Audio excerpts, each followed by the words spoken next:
Rick back here in the old car garage. We haven't posted a video in a while, but it's time to get back to it. We've been kind of shut down over here for a while, mostly because of the weather out here in the west. So we haven't got much snow this winter, but what we've gotten is a lot of wind, powerful winds. And I'm out here on the farm. I rent this building from a farmer who stores tractors in. And what happens over here is the power goes out. It's on its own power system, and I don't want to be in here and it has an overhead power door and have that door not be able to open, be stuck in here. Here, I'll swing the camera on. You can take a look, see what I mean. Yeah, there you go. That's looking outside. It's mid-February, dry, super dry. I think we've had maybe 3 inches of snow, which is unbelievable. And yeah, when the wind blows really hard, the power goes out. And if no power, no door. So I just had to shut it down over here for a while, but we're going to get back to it because, like I said, it's a nice day out there today, 65 degrees. I'd rather be driving the old Edsel than working on it, but yeah, motivation to get this thing back together. Yeah, where I left off was getting ready to I have to replace this Weatherstrip seal that comes through here.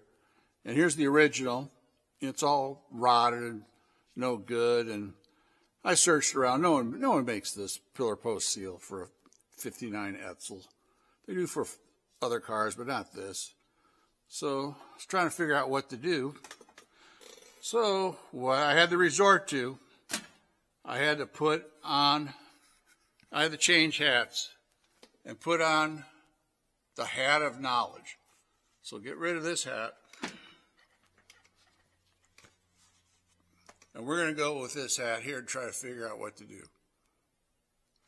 I know what to do. I think I'll just get a pillar post seal from a 59 Ford, because I'm sure they make those. And yeah, that'll work. That'll work. Yeah, that was just a little joke about this other YouTuber guy I watched, Mike from Junks Automotive. He put in the comments when I had this problem came up, he suggested just find something that works. And you know, YouTube's good for you. Some good suggestions like that. So that's what I did, and here we go. Located this. This is from Dennis Carpenter or something, one of those places. It's a 59 Ford convertible retractable, A-pillar seal.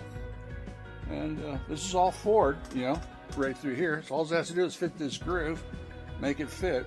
It's a little long. Let's see, I've got to stick it in here. I'm just up there so you can see. So what I'm going to do is kind of get it in here, and I can just trim it off here at the bottom here. Then when that's trimmed, here's where the Windlace kind of will tuck up. I got to trim this too.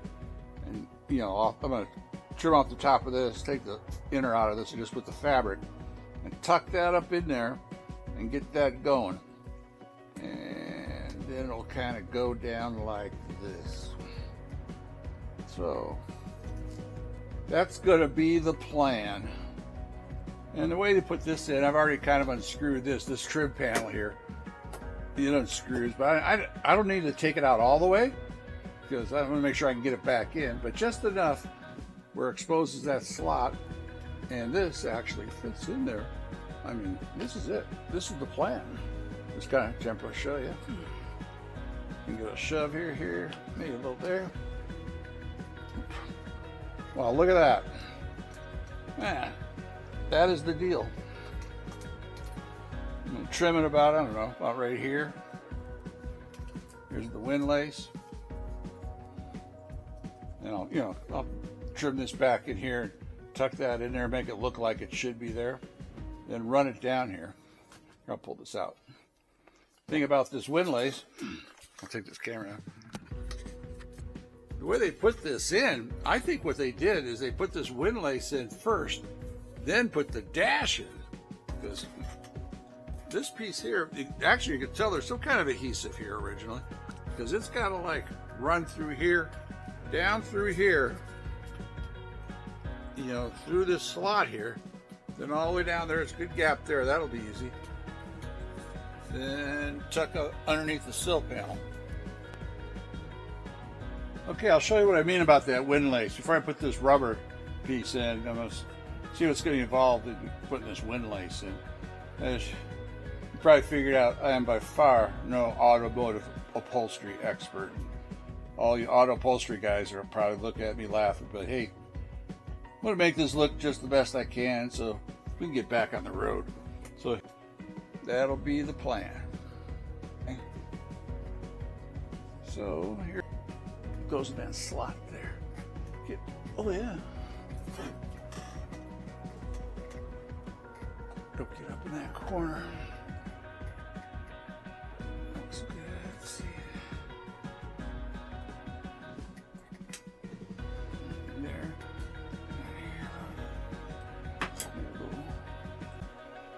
A little pushing, prying. There we go. Wow. Almost got that just at the right spot.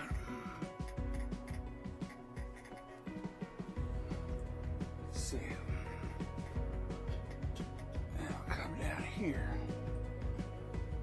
Tuck that up in there. Whoops.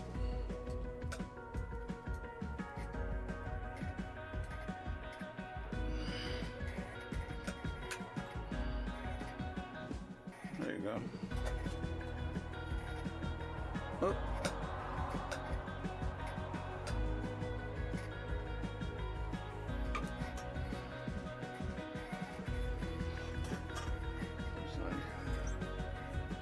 Get it up in this corner better. Oh, there it goes. Okay. Oh yeah, there you go. Oh, I must have just hit it the right place there. There. Hey, let's see. That's not looking bad. Let's see. It goes all the way up to the top. Yeah, because before I'd take this to the car wash with that other seal in there, I'd come back in and the old seat would be wet, be water all over the dash, so it was obviously coming in through here, but this looks like it's going to happen. This is going to do it. Yeah, that looks pretty good. Then, of course, here, I'll take this off, show you. You can see these screws here and down here. I'm just going to tighten those up. That'll press that, and that thing will never come out. So that was the trick. You know, sometimes you just need the, where's it at? Here it is. Sometimes you just need the hat of knowledge to guide you in the right place. And I'll be needing the hat again as we continue. Okay, let me get this tightened up, and I'll be back. So I need to take the whole true piece off, just that little piece, just so I can tuck that in there. Oh yeah, boy, that's tight. That ain't going nowhere. So, all right. Yeah, I think before I go any further, I think we'll make sure the door shuts. Let's see how that goes.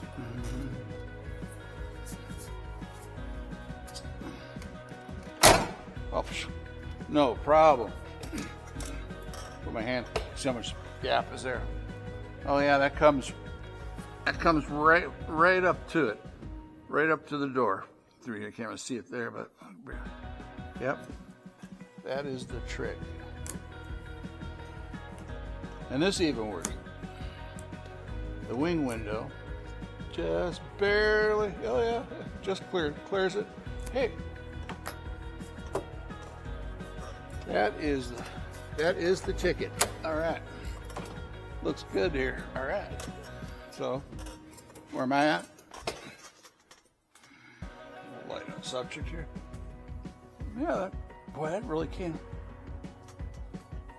Yeah, I'm not going to tighten up this bottom one yet. So I maneuver this windlace piece in here.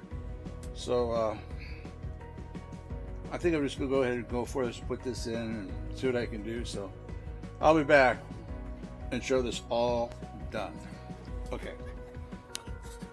so there was really no way I was able to slip this through this slot here. This is part of the dash, and it's not coming any further apart than that. So what I did, I just taken some scissors here, and I'm just hacking it up.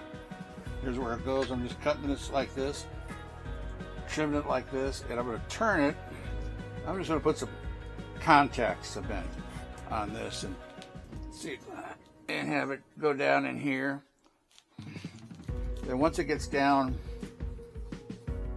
down around here, there's that cord that was in there sewn in.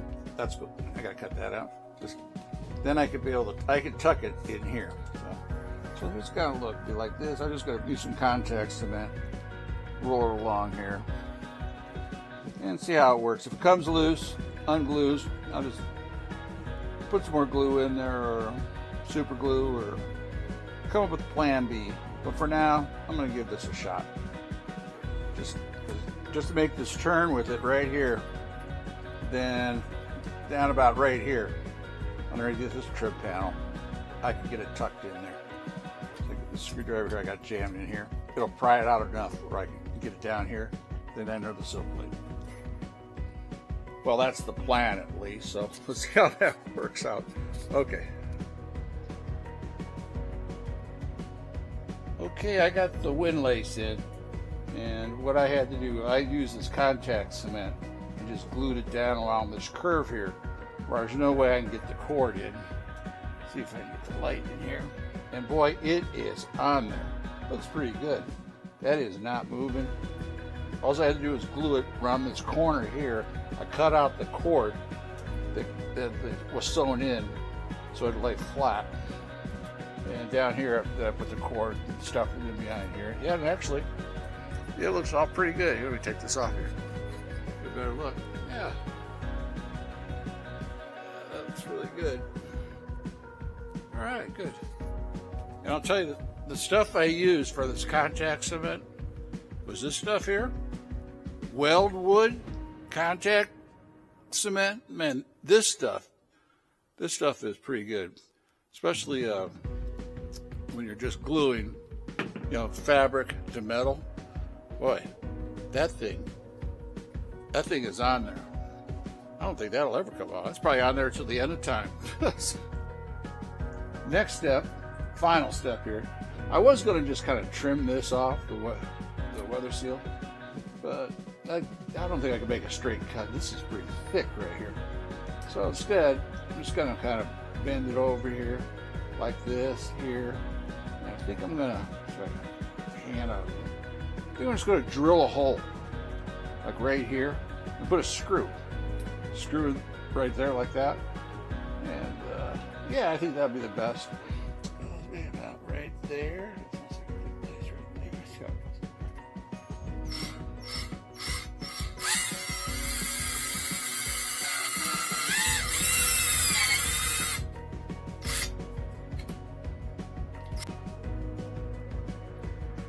Well, I got it in there. I was trying to drill this hole. My drill died. The battery went out in it. So I shut the camera off, and it took me a while. I had low speed and actually was able to get through this metal and force this screw in. But actually it looks pretty good. See, looks pretty good there. Yeah, and this right here, that kind of helps hold the Windlace in, this rubber here. And it's really tight, it's snug. It's all good. Actually, the door had trouble closing. You can see this dent right here, which is the edge of this right here. So, but this will relax over time. And first time I had to do this, I had to slam it. After about 3 or 4 slams, it kind of dented the rubber good enough here. And once the door just sits on that, we'll be fine. So actually, it came out really well. I'm happy with it. All right, now all I gotta do is the other side. I'm looking forward to that. Oh, whatever. We're moving along. Okay, everybody. Thanks for watching. Bye-bye.